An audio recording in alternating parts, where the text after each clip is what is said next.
Ne dévoilez pas vos secrets, mais engagez vos projets. Ne dévoilez pas vos secrets, mais engagez vos projets à 110%. Ça veut dire quoi? Ça veut dire que nous avons tous et toutes été victimes. Et je parle de victimes parce que au début, on perçoit cela comme une fatalité de la vie. On a tous été victimes de jugements de la part des autres, d'opinions. Et c'est exactement de cela dont j'aimerais vous parler aujourd'hui.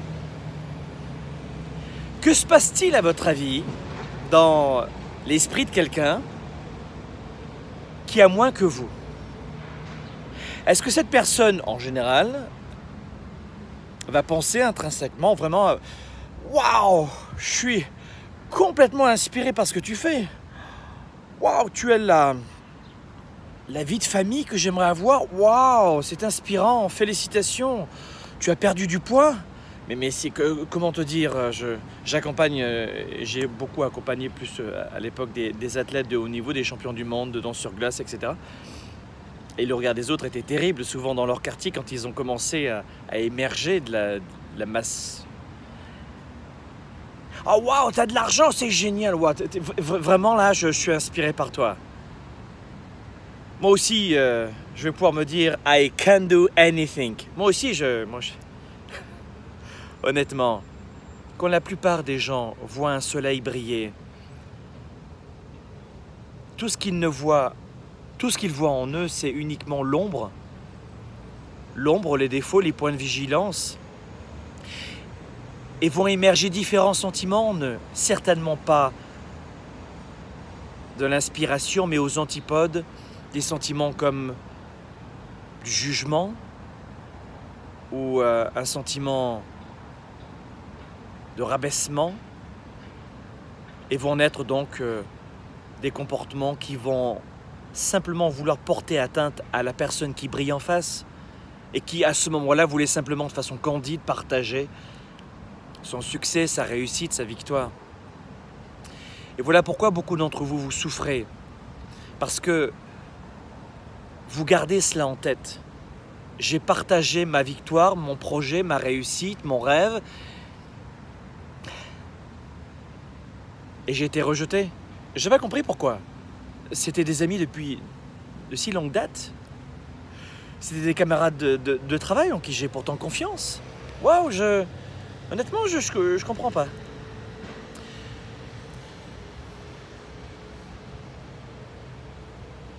Gardez vos secrets pour vous.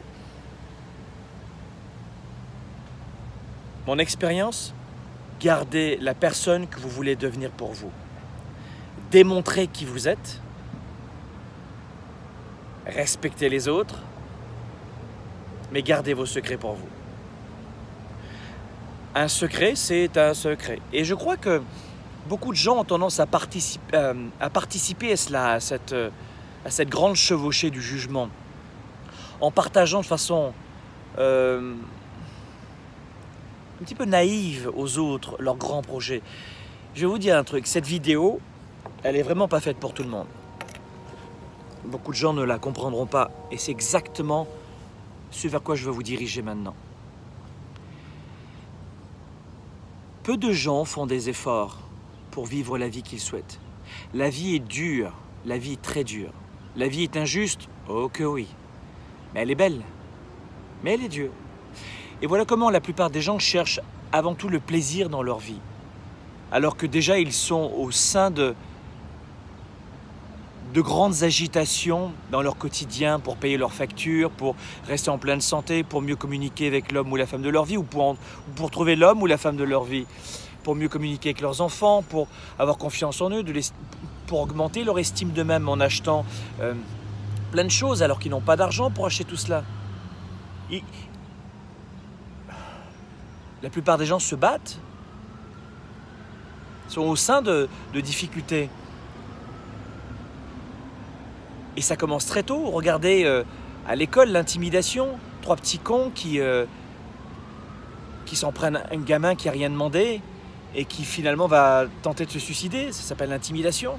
C'est un truc de malade, ça commence très tôt, ça. S'en prendre aux autres pour se sentir mieux. Vous comprenez? Et écoutez ceci.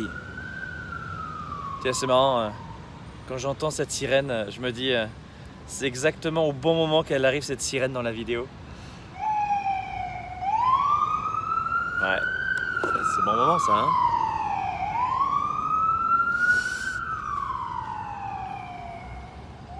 Ne dévoilez pas vos rêves, parce que vous allez faire peur aux autres. La deuxième des raisons pour laquelle vous ne devez pas dévoiler vos rêves, c'est parce qu'ils seront incompris par 97% des gens.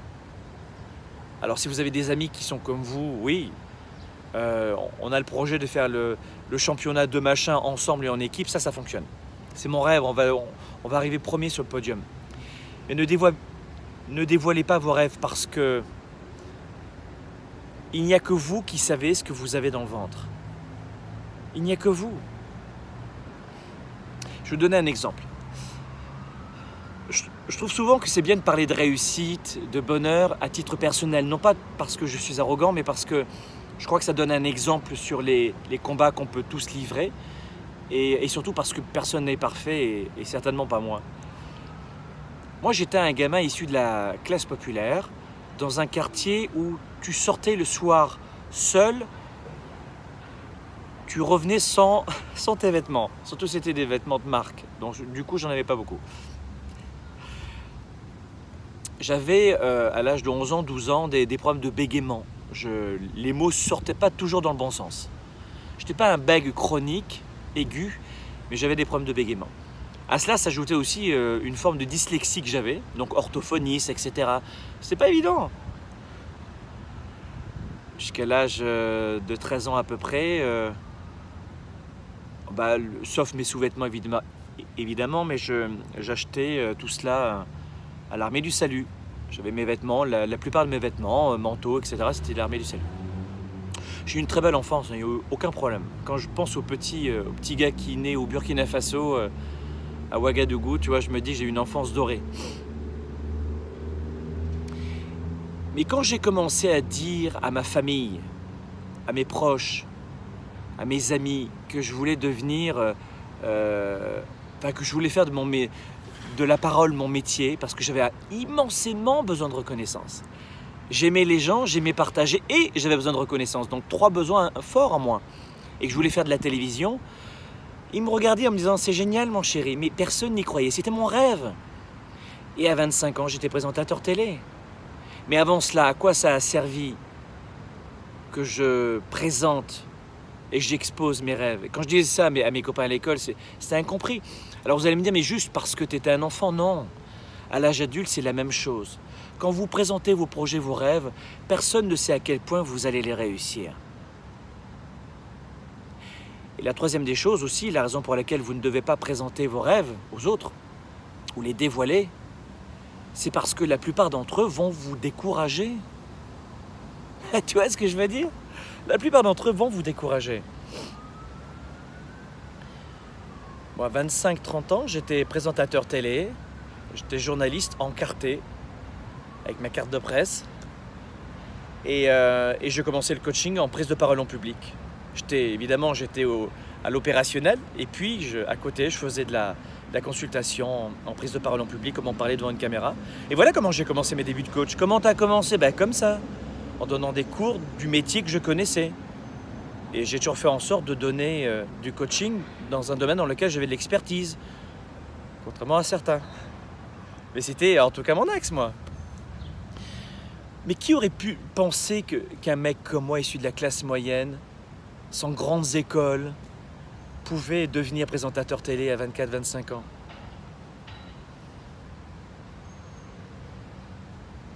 Et ensuite coach international.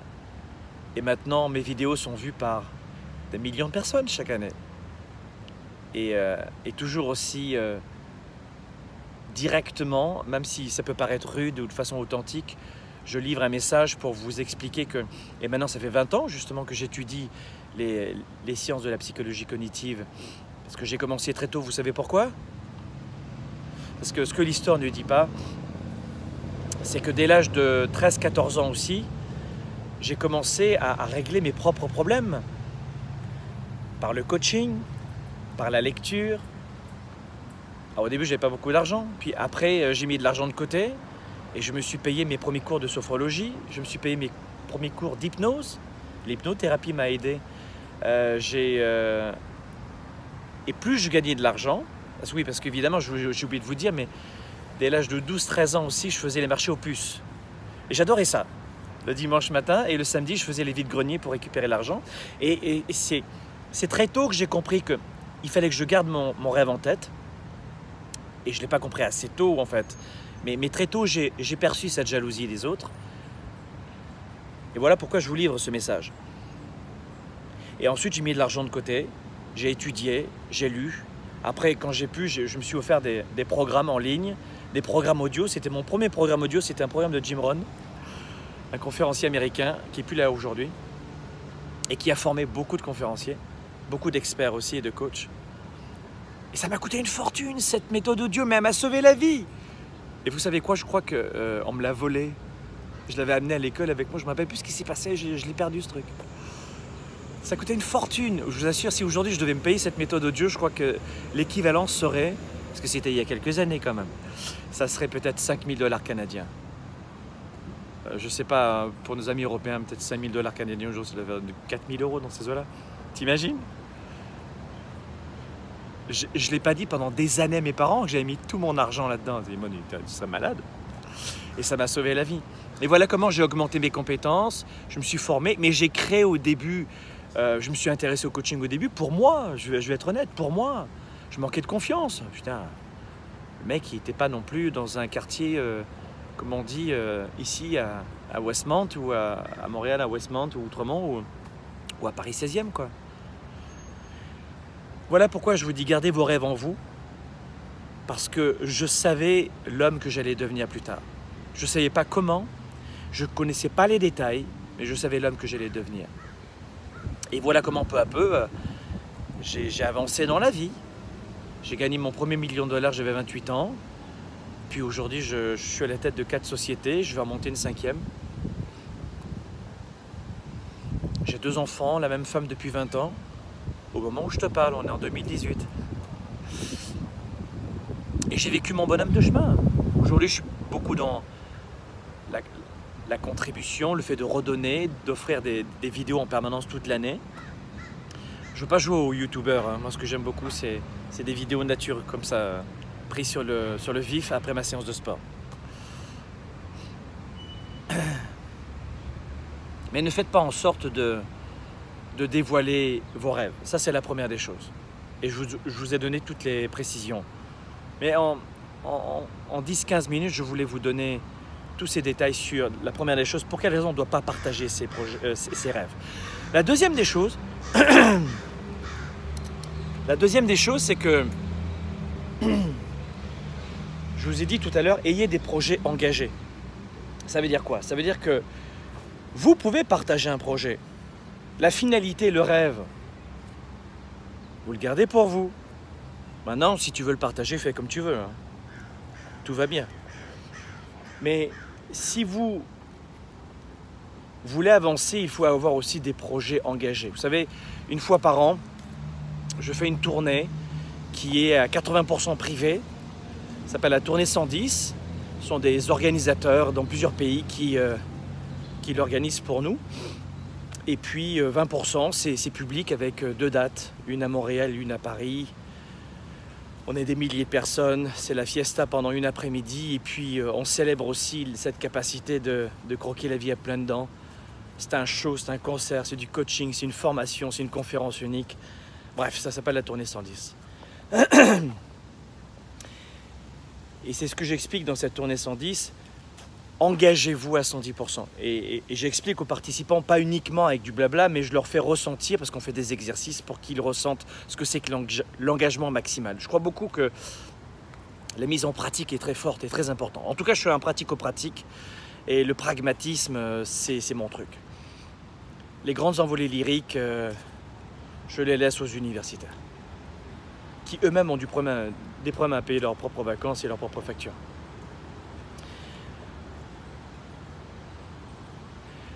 Soit tu t'engages dans un projet, soit tu ne le fais pas. Pour moi, soit tu te lèves le matin, soit tu restes au lit. Je préfère que tu restes au lit pendant une journée à pleurer, taper des pieds, honnêtement, hein. Et le lendemain, quand tu te lèves, boum! Tu comprends ce que je veux dire? Boum!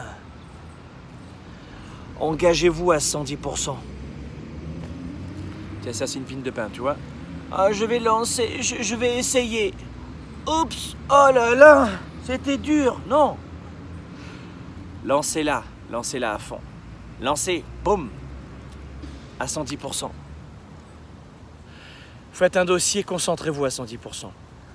Vous êtes avec quelqu'un, vous parlez avec quelqu'un, ne faites que ça. Laissez-moi tomber ces messages textes. C'est SMS, c'est WhatsApp, c'est portes, c'est téléphone, c'est courriel. Vous parlez à quelqu'un, à votre gamin, à n'importe qui, 110%. Et ça, c'est le deuxième conseil que je vous donne. Faites en sorte de rester engagé à 110%. Je ne sais pas qui tu es, toi qui regardes cette vidéo, mais un couple, la première année, il est engagé à 110%. Et ça se passe très bien. Et ensuite, on est engagé à 80, puis 70. Et après, on commence évidemment à reprocher à l'autre ceci, cela, son physique, son embonpoint. Mais c'est la même personne, 2 bras, 2 jambes, 2 yeux. Et que vous devez épauler dans ses difficultés. Oui, mais c'est un pervers narcissique. Ou alors j'entends, c'est une salope. C'est une bitch. Oui, mais peut-être que vous êtes les deux à la fois, tous les deux. C'est tellement facile. Alors, parfois, c'est vrai. Et puis, souvent, c'est une illusion de votre cerveau parce que vous avez abandonné. Parce que l'un des deux ou les deux à la fois ont abandonné. Et voilà comment la plupart de ces gens-là finissent, au bout d'un moment, seuls leur vie. Et finir seul sa vie à 85, 90 ans, dans une maison de retraite, avec des vêtements qui sentent le pipi. Je ne sais pas si vous réalisez, mais la retraite, ça dure plusieurs années aujourd'hui. On ne meurt pas à 50 ans. Hein. Donc l'engagement. Là, je parlais des relations, mais c'est l'engagement au travail. C'est la même chose dans vos relations. Beaucoup de gens me disent ah, ben pour toi, ça a été facile. Tu as de l'argent aujourd'hui. Tu sais, les gens se focalisent beaucoup sur l'argent. Tu as de l'argent ou sur la santé. Toi, tu as perdu du poids. C'est facile pour toi. Non, ça n'a pas été facile. Si, ça a été facile pour toi. Et c'est l'engagement qui vous permet de vous en sortir. Dans la perte de poids. Ce qui est un fléau, parce qu'évidemment, de plus en plus de gens souffrent d'obésité, de diabète du type 2. Mais regardez bien ce qui se passe, honnêtement. Est-ce qu'il faut un doctorat? Est-ce qu'il faut un doctorat pour perdre du poids? Est-ce que mentalement, c'est difficile, hein. Moi, j'ai essayé, vraiment, j'ai pas compris. C'est trop compliqué. Non, c'est pas compliqué, vous le savez très bien. Et voilà comment la plupart des gens trouvent des parades pour justifier le fait qu'ils n'ont tout simplement pas la bonne méthode et la bonne stratégie, et on va voir ça à la tournée 110, pour justement tenir le coup, ne jamais abandonner, sortir de la procrastination. Mais non, c'est tellement simple de dire « c'est pas ma faute, c'est les industriels, ah ben j'ai pas le temps, attends, j'ai des enfants, c'est facile pour toi ». Oui, je sais, la marmotte met le chocolat dans le petit papier aluminium, c'est vraiment pas facile. Non, c'est la faute de mon président. J'ai entendu une fleuriste une fois me dire, si j'ai du mal à développer mon business, c'est la faute des Chinois. La faute des Chinois. Oui, parce que ils importent des faute des Chinois.